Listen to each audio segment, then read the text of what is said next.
A chuva castiga o Rio de Janeiro. Algumas cidades tiveram deslizamentos e quedas de árvores. E um rio transbordou em Petrópolis. A chuva forte atingiu Petrópolis, na região serrana, por volta das 9h30 da manhã. O segundo toque da sirene indicava que os moradores deveriam deixar as áreas de risco. Os rios Quitandinha e Piabanha transbordaram. No centro da cidade, os bombeiros usaram um barco para resgatar uma cabra.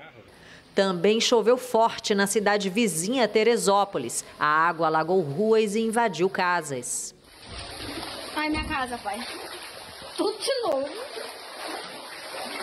Ó, tudo de novo, pai. A força da água desta cachoeira impressionou. Em Angra dos Reis, no litoral sul do Rio de Janeiro, quase 200 pessoas ficaram desalojadas e tiveram que ir para abrigos depois que as sirenes soaram. Rios também transbordaram. Meu Deus, gente. É muita água. Deus guarda o pessoal lá de baixo, Senhor. A correnteza arrastou um carro e uma força-tarefa que atua na cidade registrou mais de 10 deslizamentos de terra.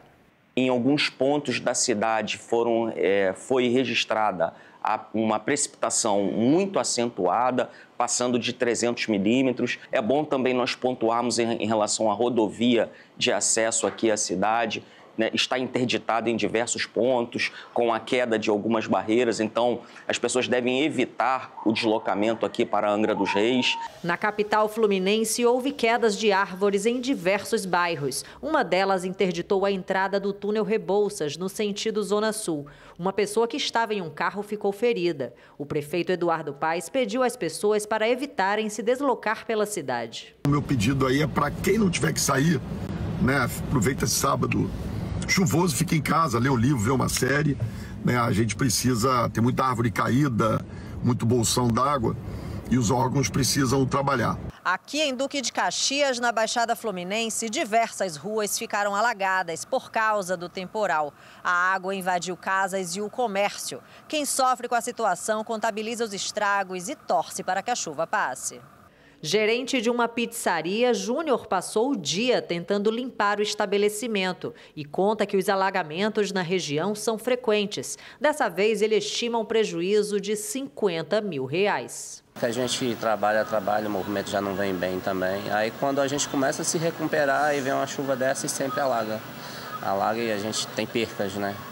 Perde freezers, então fica 2, 3 dias fechado sem a gente poder trabalhar. E as contas vêm, tem funcionário, fica complicado. Segundo a Defesa Civil, em 48 horas choveu o esperado para 50 dias. Diversas ruas desapareceram com a quantidade de água. Ontem a BR-040 chegou a ser interditada.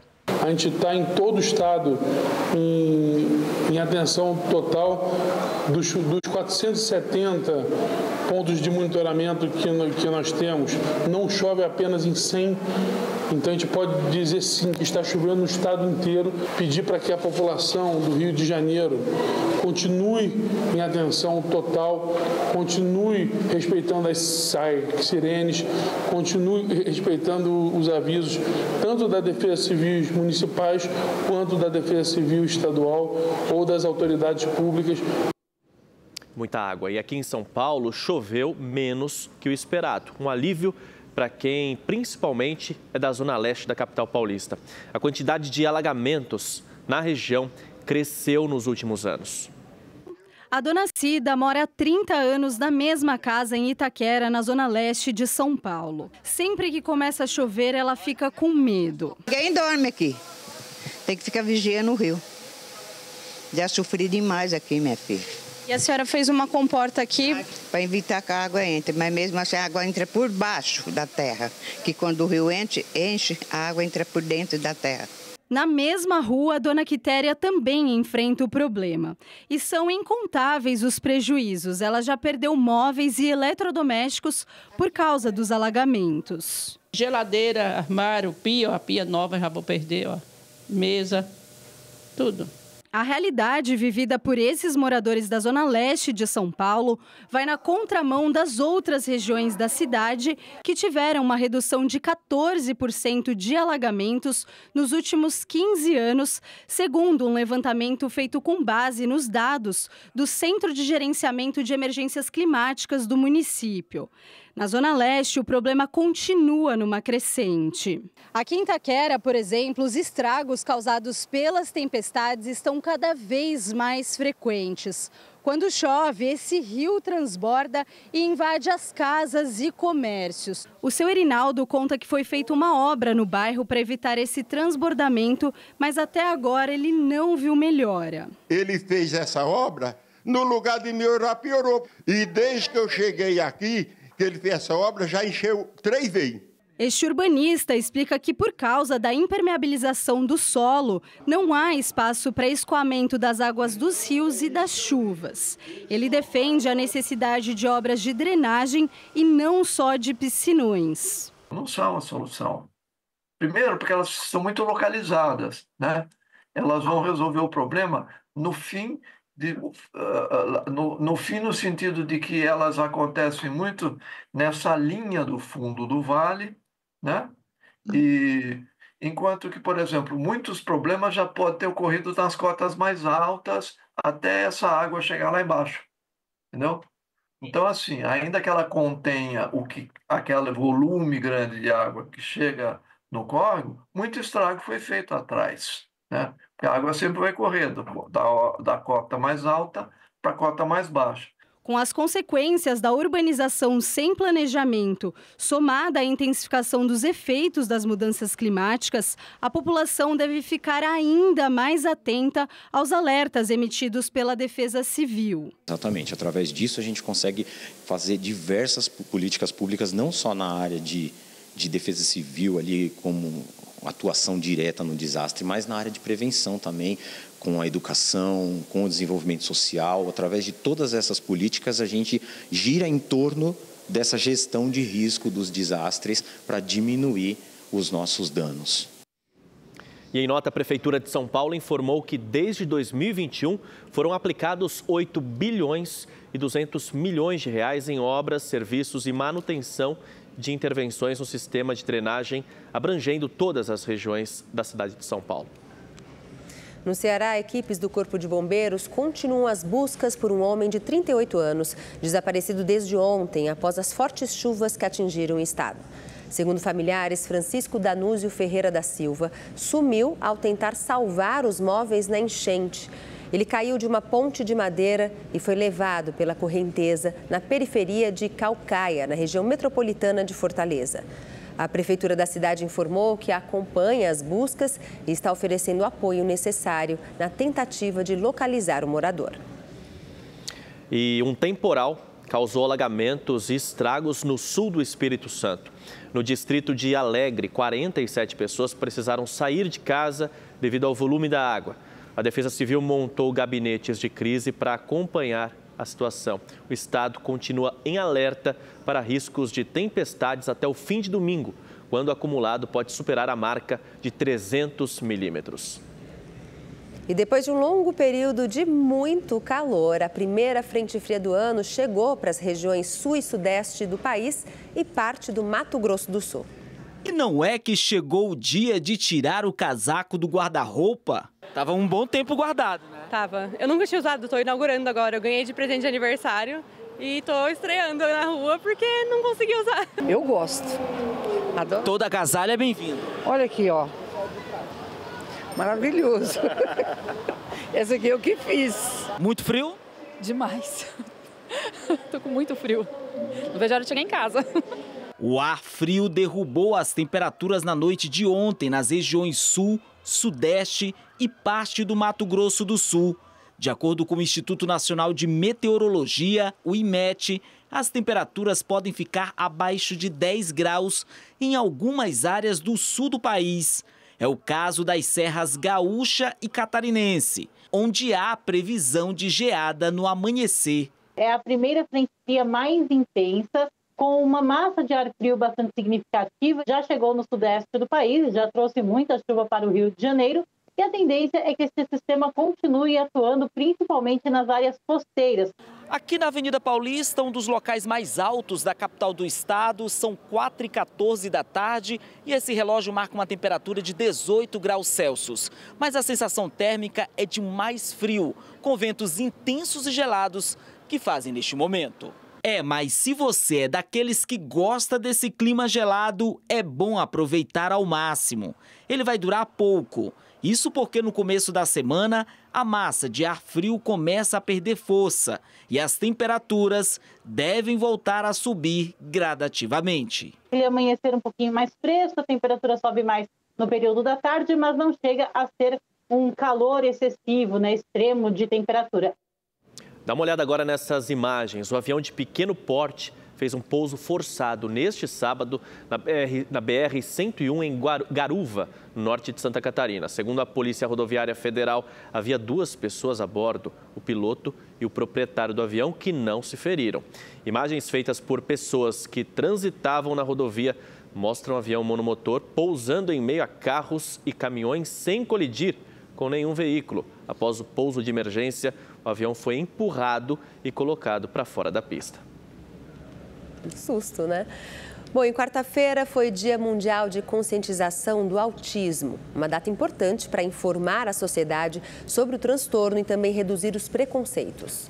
E uma pesquisa quer mapear a população autista no Brasil. O levantamento, que será realizado até o dia 30 de abril, deve reunir informações para o desenvolvimento de políticas públicas eficientes.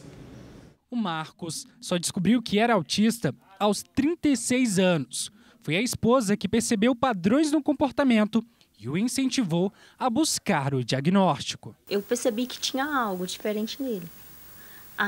Porque muitas vezes a gente falava com ele, ele entendia outras coisas.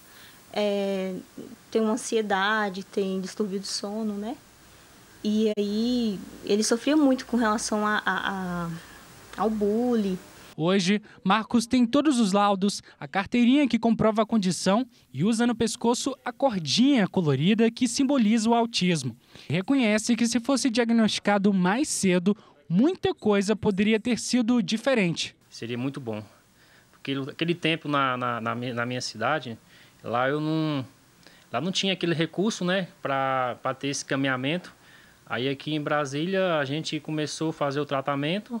Foi através da minha esposa, né, que ela descobriu, e foi bem melhor agora, depois que eu descobri que agora as pessoas me compreendem mais e me aceitam mais, né? O casal também investiga a condição do filho, ainda pequeno, que também pode ser autista. Eu já percebia que tinha algo diferente, desde quando ele nasceu, que ele sempre teve problema com comer, para mamar, quando nasceu. Quando foi com 1 ano, ele falava, 1 ano e 2 meses, ele falava mamãe, papai, essas coisas que bebezinho na cidade falam. E aí ele parou de falar. São justamente essas lacunas do Marcos e até do filho dele que o Mapa Autismo Brasil quer preencher.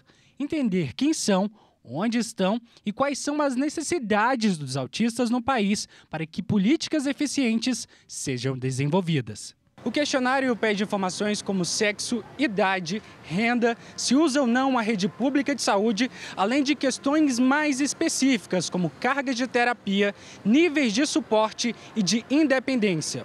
O levantamento também pede os 5 primeiros números do CEP do participante para mapear os autistas em cada região do país. A pesquisa pode ser feita até o dia 30 de abril e pode ser respondida online. Apenas autistas adultos e os cuidadores podem participar.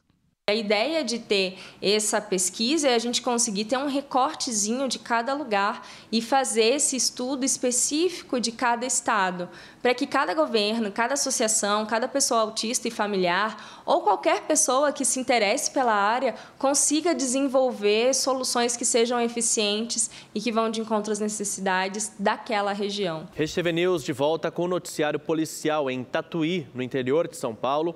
O empresário e a esposa foram sequestrados por criminosos fortemente armados. Era 11 horas da noite de sexta-feira, quando o empresário que saía de sua empresa foi surpreendido por uma quadrilha.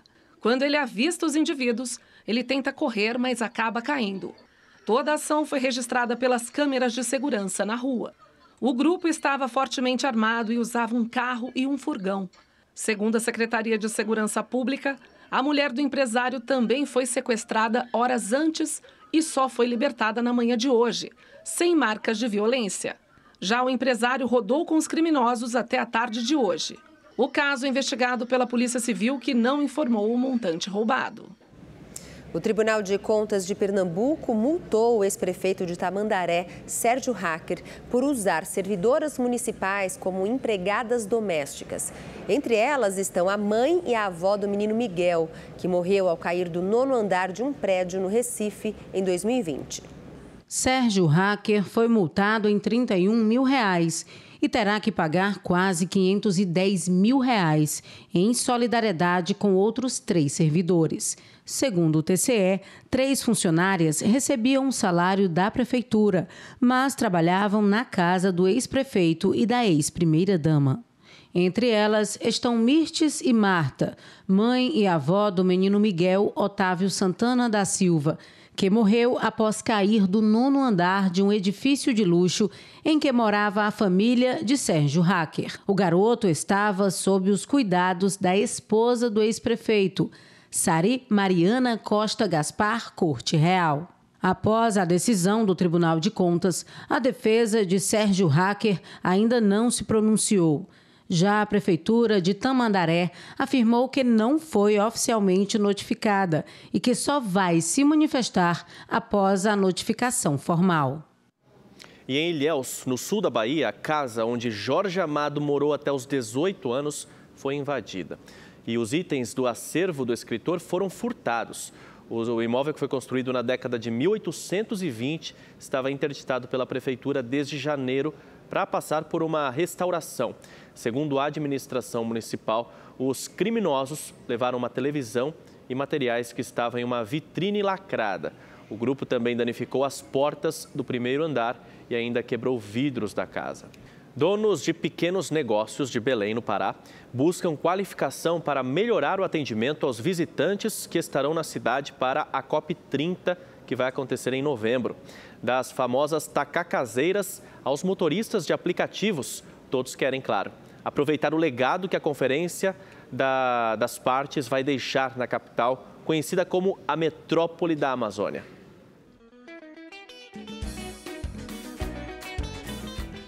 Mais de 18 mil empreendedores procuraram ajuda para melhorar o atendimento, a recepção, o diálogo e a convivência com mais de 50 mil visitantes que estarão em Belém na COP30. Ivanete também quis melhoria no negócio para a Conferência das Partes. Ela vende tacacá, aquele que ganhou muito mais fama com a música da Joelma. Eu vou tomar um tacacá, dançar, curtir, ficar de boa. O tacacá é bem popular e é tradicionalmente uma comida de rua. Enquanto em outras cidades tem carrinho de cachorro-quente em cada esquina, em Belém tem barraca de tacacá para todo lado. É um caldo, um alimento 100% indígena. Aqui tem tucupi, o caldo amarelo, a goma de mandioca, que é um pouquinho mais consistente, o jambu, que é a erva que adormece e causa um formigamento na boca, e o camarão. Vem nessa cuia, extraída de uma planta chamada cuieira. O tacacá é servido bem quente, quase fervendo, e não tem hora para tomar. Pode ser ao meio-dia sob o sol escaldante ou à noite. É um negócio com freguesia constante. E as tacacazeiras já sabem que o alimento vai fazer muito sucesso na Conferência das Partes em novembro. Por isso, a Ivanete já organizou tudo. Cardápio onde vai estar português, inglês, e com certeza isso vai nos ajudar muito, sendo que também estamos tendo curso de inglês, vamos estar preparada com certeza. O terminal hidroviário de Belém é onde trabalha Vitor Sarmanho. Para a gente, né, que somos condutores, é um pouco desafiador, porque você tem que passar uma segurança para o passageiro, para o cliente, para, como é que se diz, não deixar o cliente com medo. As travessias que Vitor faz diariamente são para as ilhas em frente a Belém. são inúmeros restaurantes que ficam às margens do rio Guamá. Apesar de ser barqueiro há muitos anos, só recentemente Vitor sentiu a necessidade de estudar sobre as ilhas para melhor atender os visitantes da COP. Ele também fez curso sobre atendimento. Esse curso que a gente fez com o Sebrae, eu creio que melhorou bastante a forma da gente de se dialogar com o cliente, como receber, como passar as informações que tem na ilha. A gente era meio enrolado assim para se dialogar com as pessoas. Tem que dar uma boa impressão logo a gente, né? Que nós que transporta eles. Aí eles vêm, muito legal, gostei desse barqueiro. Quando eles chegam aqui e agradecem a gente, é uma satisfação muito enorme para a gente. Antes mesmo dos preparativos para a COP30, foi no dia a dia, nas corridas do aeroporto, que Luzia aprendeu uma valiosa lição. Eu recebi um casal de gringos e eles começaram a falar em inglês e eu não entendi o que eles estavam falando. E aí ela perguntou à moça, você fala em Spikling? Aí eu disse, não. E daí eu achei muito engraçado e ao mesmo tempo eu vi a minha necessidade de aprender o inglês, o espanhol. E quero realmente entrar para me capacitar cada vez mais, principalmente agora na COP30. Nós temos um grupo de motoristas, né, mulheres, formamos um grupo e daí a gente pretende montar esse grupo, não só para mim, mas para elas também, né? Um curso de capacitação, tanto no inglês, carregar turista. A gente precisa realmente se qualificar no idioma para receber o nosso turista, principalmente agora na COP30. Imagina ficar hospedado num hostel. Paris percebeu o potencial e correu para construir mais bangalôs e capacitar a equipe. Quer oferecer conforto no melhor cenário da COP, à beira do rio, com a floresta de quintal. A gente já está com planejamento de fazer mais bangalôs, nós já estamos atualmente com 4 bangalôs. E a expectativa até a COP30 a gente está com 10 bangalôs prontos para receber esse povo. E a gente espera que pós-COP deixe esse legado, que as pessoas queiram conhecer a Amazônia, queiram conhecer o Pará, queiram conhecer o Cumbu. Eu acho que a expectativa vai abrir as portas para o mundo e as pessoas vão tirar suas próprias conclusões, né? Quem sabe vir também fazer as férias, passar as férias aqui em Belém pós-COP. É muito importante discutir as questões climáticas, mas também o Sebrae, dentro da sua vocação de apoio aos pequenos negócios, viu na Conferência das Partes uma excelente oportunidade dos empreendedores de pequenos negócios fazerem boas vendas durante novembro de 2025. É uma grande oportunidade de realizar bons negócios e botar Belém como um destino turístico atrativo, consolidado e como porta de entrada da Amazônia.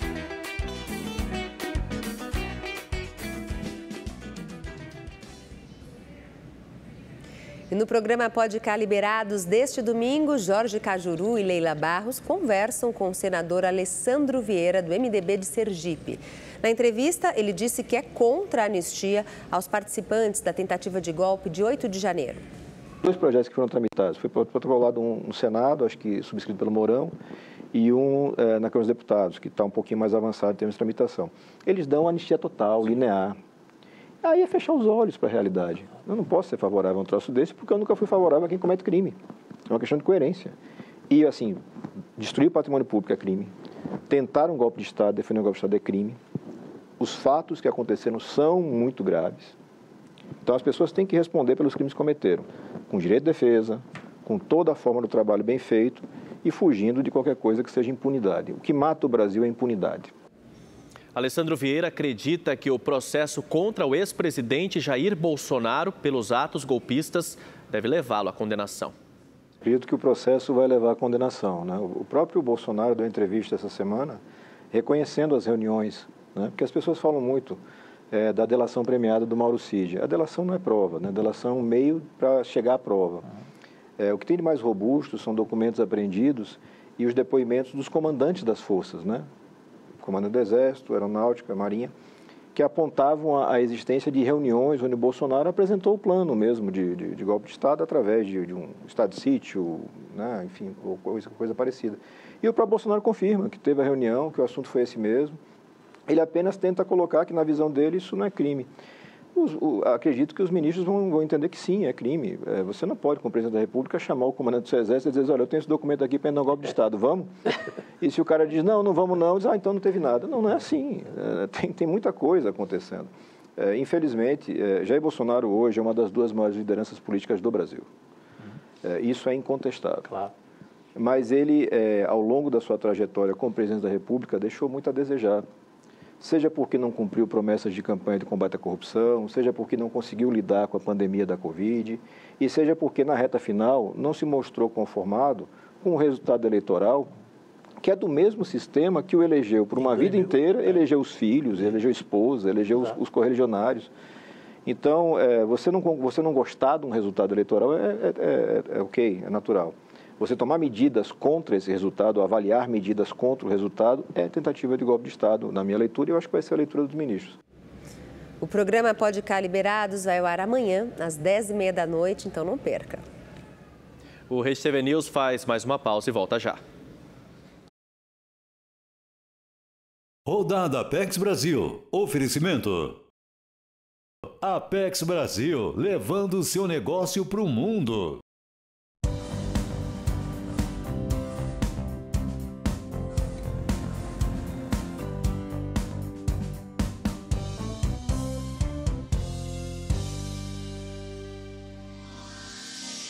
Olá, boa noite. Está no ar mais uma rodada Apex Brasil. Esta semana aconteceu o primeiro de uma série de treinamentos de novos técnicos que vão atender aos empresários no PayEx, o programa de qualificação para exportação da Apex Brasil. Em São Paulo, um convênio com o Sebrae vai permitir que 96 técnicos sejam treinados nos próximos 2 meses. O conteúdo foi ministrado por uma equipe de 4 especialistas da Apex Brasil. Em 3 dias de treinamento, os novos técnicos conheceram os 28 módulos da metodologia de capacitação do PayEx. Aprenderam sobre formação de preços, logística e inteligência de mercado. A gente está nesse momento aqui fazendo uma capacitação dessas pessoas que vão atender as empresas, né? Então eles estão entendendo como é que funciona todo o método de capacitação, para que todo mundo possa atuar do mesmo jeito e a empresa tenha um atendimento realmente bastante completo. Acho que é super importante essa parceria de 2 entidades de peso, né? Apex e Sebrae, que é uma parceria que está em outros estados também, para fortalecer o mercado internacional, que é uma barreira muitas vezes para o pequeno negócio, mas é uma possibilidade muito viável. Treinamentos como esse serão realizados nos 26 estados brasileiros e no Distrito Federal. A meta é que, num prazo de 2 anos, os cerca de 400 técnicos formados atendam a mais de 7.000 empresas em todo o país. E terminou ontem na Alemanha a Hannover Messe, a maior feira da indústria do mundo. E a Apex Brasil já começa os preparativos para a edição do ano que vem, em que o Brasil será o país parceiro. A estratégia da Apex Brasil é reafirmar a imagem de um país capaz de fornecer soluções tecnológicas e industriais sustentáveis. Nós somos um país que tem uma vocação industrial muito forte, que somos um país inovador e que ainda temos todas as vantagens competitivas do lado da sustentabilidade, energias renováveis, biomassa, tudo o que o mundo precisa nós temos para oferecer. A presença brasileira na Hannover Messe 2025 foi um ensaio para a edição de 2026, ano em que o Brasil será o país parceiro. Isso significa ser um convidado especial, ser o centro das atenções nessa vitrine mundial. Nós vamos somar forças para que a gente possa ter aqui, como quer o presidente Lula e o vice-presidente ministro Geraldo Alckmin, o Brasil surpreendendo o mundo e mostrando para o mundo as oportunidades que temos. E é isso que nós vamos trazer para o ano que vem aqui para Hannover, um país que faz muito no lado social, faz muito no meio ambiente e é sinônimo de sustentabilidade e de inovação. Eu acho que o fato de nós sermos o país convidado da Feira de Hannover, a maior feira industrial do mundo, nos dá uma oportunidade ano que vem de evidenciar as grandes, digamos, potenciais e qualidades que o Brasil tem para se integrar de forma competitiva nas cadeias de produção global. E a sua empresa tem só até o próximo dia 13 para se inscrever para a China International Import Expo 2025, a feira que é referência na importação chinesa. O evento acontece em novembro em Xangai e na última edição as empresas brasileiras estimaram 480 milhões de dólares em negócios. As inscrições podem ser feitas pelo link que aparece aqui no QR Code. A rodada Apex Brasil fica por aqui. Mas não se esqueça, hein? Sábado que vem tem mais. Até lá!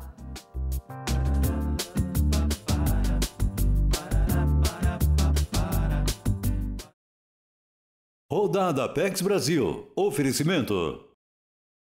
Apex Brasil, levando o seu negócio para o mundo. Um levantamento revela que o número de pretos, pardos e indígenas em cargos de liderança no governo federal dobrou nos últimos 25 anos. Mesmo com o avanço, a presença dessas populações ainda é modesta em alguns setores e no alto escalão.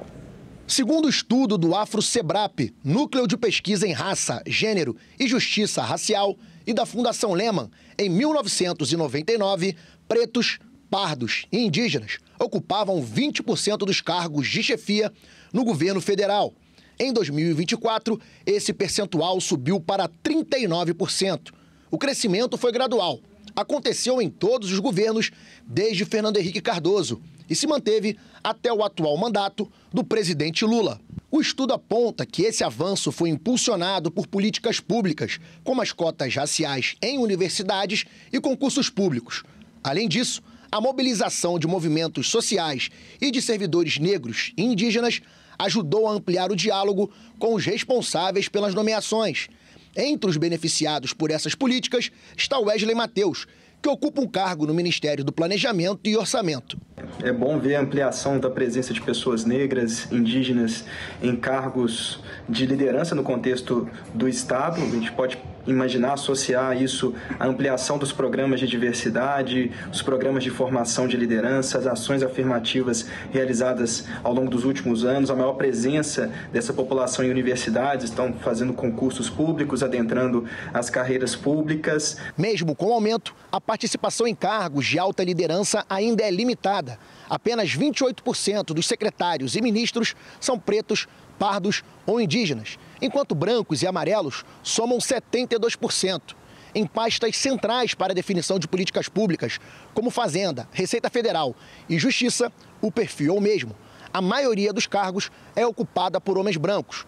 No Ministério das Relações Exteriores, por exemplo, eles representam 51%. Estes ministérios, com mais de 45% de homens brancos nos cargos de liderança, são ministérios centrais para definir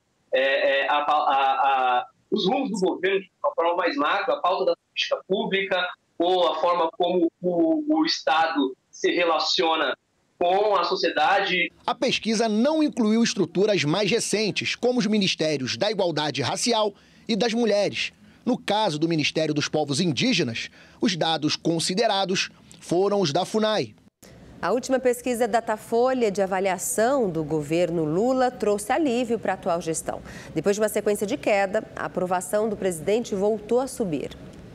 O levantamento publicado pelo jornal Folha de São Paulo mostra que 29% dos eleitores aprovam o terceiro mandato do presidente Lula. Em fevereiro, o índice era de 24%.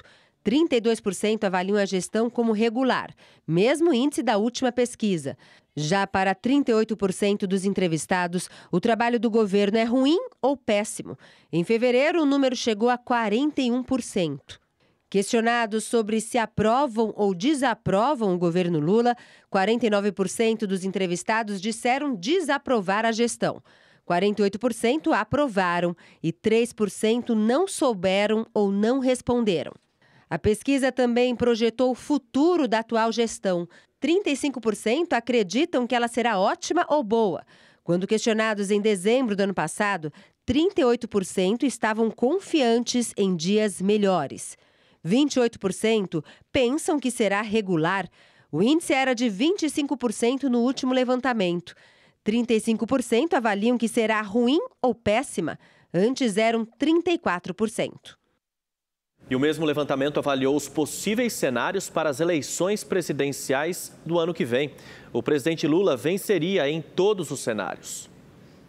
No cenário em que o ex-presidente Jair Bolsonaro, atualmente inelegível, esteja na disputa, Lula teria 36% dos votos, contra 30% do principal adversário político. Ciro Gomes foi citado por 12%, Pablo Marçal foi citado por 12% e Eduardo Leite por 5%. 9% escolheram entre brancos, nulos ou nenhum dos candidatos. 2% não souberam responder. O Instituto também projetou cenários sem Bolsonaro na disputa. Lula venceria o atual governador de São Paulo, Tarcísio de Freitas, com 35% dos votos, contra 15% de intenções para o aliado do ex-presidente. Ciro Gomes aparece em terceiro com 11%, mesmo índice para Pablo Marçal. O governador do Paraná, Ratinho Júnior, tem 5% das intenções de voto, contra 3% dos governadores Eduardo Leite, do Rio Grande do Sul, e Romeu Zema, de Minas Gerais. O goiano Ronaldo Caiado tem 2%. 11% escolheram entre brancos, nulos ou nenhum dos candidatos. 3% não souberam responder. Num cenário em que Bolsonaro apoiaria a candidatura da esposa Michele Bolsonaro, Lula venceria com 35%, contra 15% da ex-primeira-dama.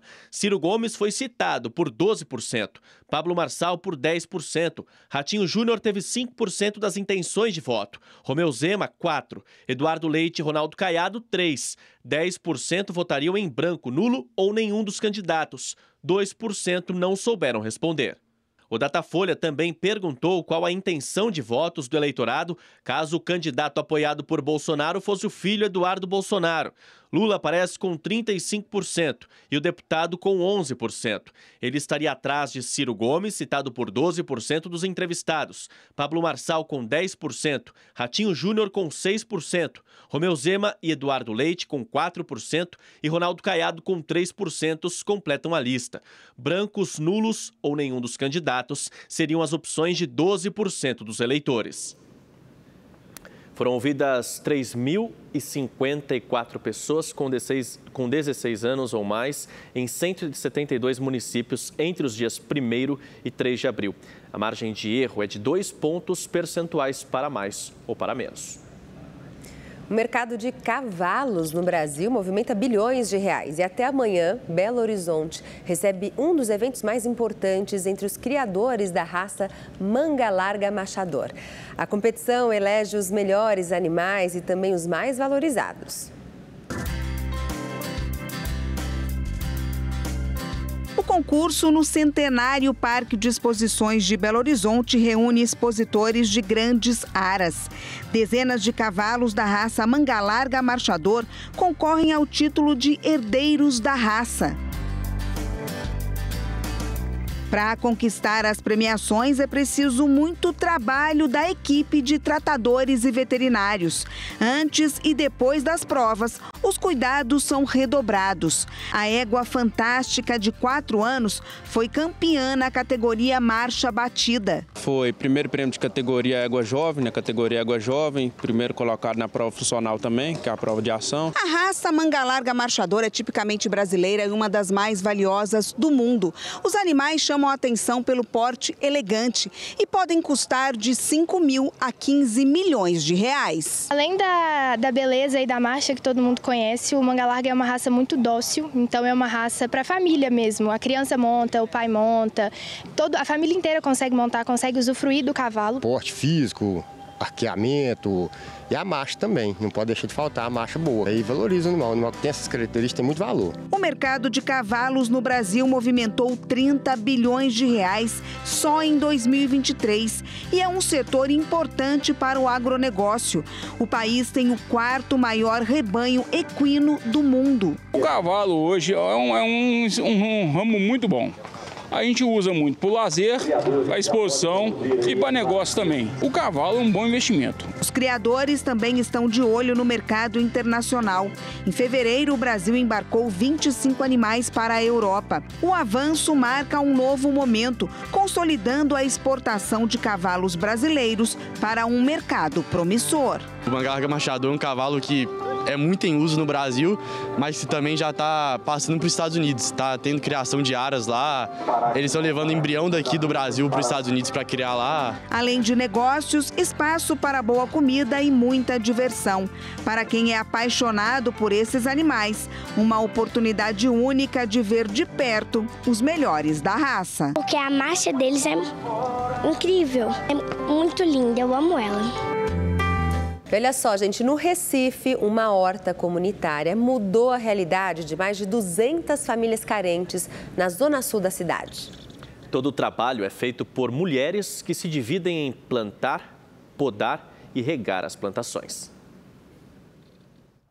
Berinjela, quiabo, pimentão, maracujá, maxixe e uma infinidade de plantas medicinais que beneficiam cerca de 200 famílias da comunidade de Fazendinha, na zona sul do Recife. A horta popular agroecológica Sonho de Viver surgiu há cerca de um ano a partir de uma parceria entre o Movimento dos Trabalhadores e Trabalhadoras Sem Teto, MTST, a ONG Centro Sabiá e a Universidade Federal Rural de Pernambuco. Então, ter o contato com um espaço vivo, pulsante, né, é uma das características que torna a criação de uma horta um espaço importante, para além da produção de alimentos, de plantas medicinais e de trocas de saberes que a gente consegue construir nesses espaços. A horta popular Sonho de Viver é mantida principalmente pelas mulheres da comunidade fazendinha. Diariamente, elas se organizam para podar, regar, plantar novas mudas e sementes que em breve vão se transformar em alimentos saudáveis e remédios caseiros. Tudo a partir da natureza e sem agrotóxico. A iniciativa mudou a vida de Dona Aldenise. Aqui, ela superou a depressão. Eu era deprimida, eu vivia em cima de uma cama lá, não queria saber de nada, né? Mas hoje já é diferente, eu já me acordo sabendo para onde é que eu vou, eu tenho isso aqui para lidar, isso aqui é só vida.